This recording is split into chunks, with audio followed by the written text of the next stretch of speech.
Well, the cost of living is absolutely problematic. People, particularly those that live on fixed incomes, testimonies that I'm hearing from not only my constituents, but Canadians across the country right now is that, when you see 10 to 15% inflation, year-over-year inflation in the cost of food, when you see the cost of energy, this whole energy conversation is so ridiculous, because whether you like or don't like fossil fuels, whether you subscribe to the point of view that climate change is the biggest threat facing mankind or not, the reality is we live in Canada. We're just under 40 million people living in the second largest geopolitical landmass, and we're an Arctic country, which means it's cold to live here. We don't actually have the infrastructure in place right now to give Canadians an alternative. And it's absolutely shameful for the government to be punitive to Canadian citizens for doing things that are just basic necessities of life, for which they have no other alternative.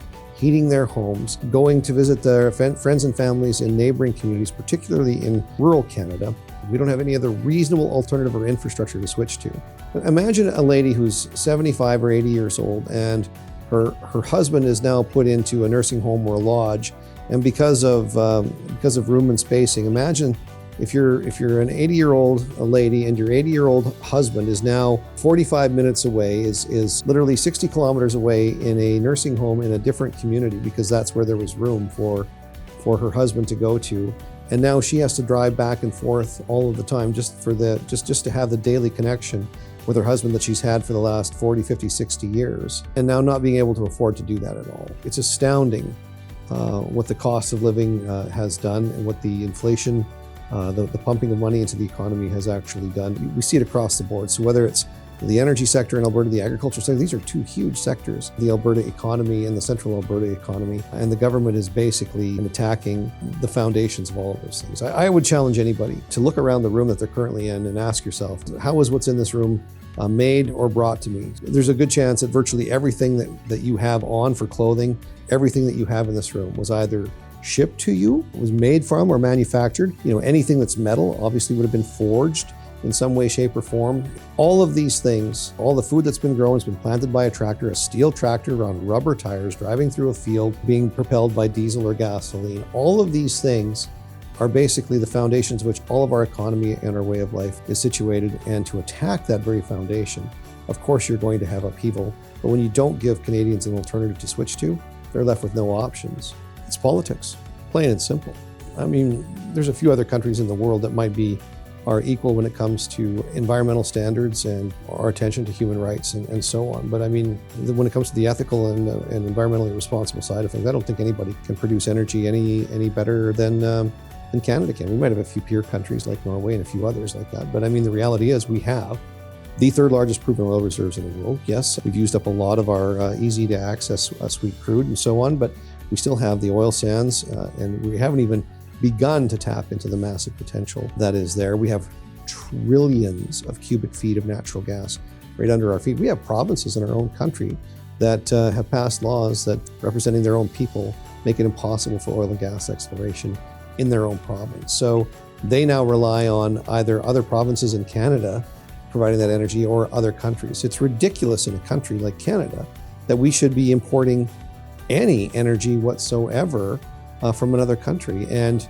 look what's happened when democracies fight within themselves and lose track of what's actually common sense, to the point where we're now relying on Russia, Saudi Arabia, Iran, Venezuela. These are the countries in the world that have despot dictatorship-style governments.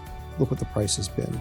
Look at the price that the Ukrainian people are paying right now for Europe's dependency on Russian energy. The Chancellor of Germany comes to Canada cap in hand, a NATO ally, a fellow G7 country, and we can't even commit to the people of Germany, our political and military allies, that we will provide them with a reliable source of energy. So if we want to actually make improvements, there's no better thing to switch to, in my opinion, than natural gas. We could basically move off of coal, and we have, like I said, trillions of cubic feet of natural gas. When Justin Trudeau became the Prime Minister of Canada, I think there was 14 or 15 LNG projects that were on the books. This is what they inherited from just 4.5 years of Conservative majority government, because we couldn't get any of these things done while we were in a minority position. That's what Justin Trudeau has inherited. That's what he squandered. His legacy will be the demise of Canada's reputation in the eyes of not only the free world, but of our allies. I fear for the people of Germany and what they're going to go through. Nothing would please me more than if energy projects on both of our coasts could have been completed as planned and projected. There is nothing to be ashamed of here in Canada about the fact that the world still needs oil and gas. It might as well be Canadian oil and Canadian gas. Well, it wasn't just Daniel Smith. I mean, Jason Kenney started the process with his this task force that he created to talk about things like whether or not Alberta should have its own pension plan, whether or not Alberta should have its own provincial police force. So this notion that Albertans want to have more autonomy is rooted in the very nature that we have as Albertans in decentralization, and I mean true decentralization. Decentralization, philosophically to me, means getting the decision-making as close to the people who are affected as possible. Albertans want to be in charge of their future and their destiny, and there's no better way to do that than have the decision-making that most affects our lives taking place in Edmonton. Let Ottawa figure out things like the military and international trade and all of these things and be a partner. So I think the solution would be put the decision-making in the hands of the level of government that's closest to the people. It's the local government where the decisions are going to have the greatest impact.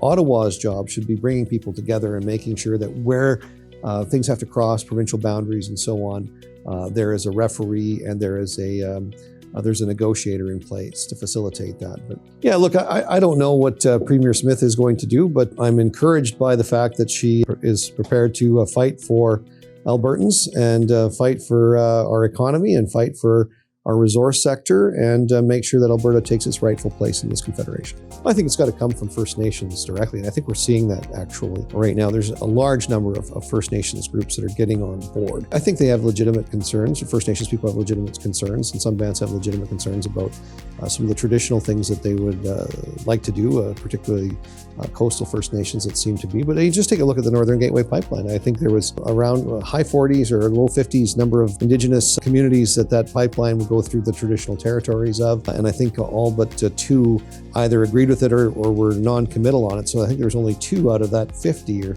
maybe 4 or 5 out of that 50 that were actually on the record opposing that pipeline. So the vast majority of First Nations groups were in favor of Northern Gateway Pipeline because they understood the economic benefits that it would bring their communities, the hope and prosperity that comes along with it. Look, when we're wealthier, we're healthier. You take a look at the wealthiest nations in the world. They have better health outcomes. We're living in Canada now well into our 80s. It's not because of any miraculous diet. It's because we can afford a world-class healthcare system. We have better environmental outcomes. We have a very large department of environment here in Canada. We have large environmental departments in our provinces because we have the wealth in order to do it, to build the expertise in our universities and our colleges and our technical institutes, and to actually be able to address the environmental concerns. We can't, human beings have an impact on the environment. We can mitigate it as best we can. We can't pretend that if we just leave everything alone, the world's going to be great. And if we do become poorer, if we lose that wealth, we will become less healthy and we will have actually worse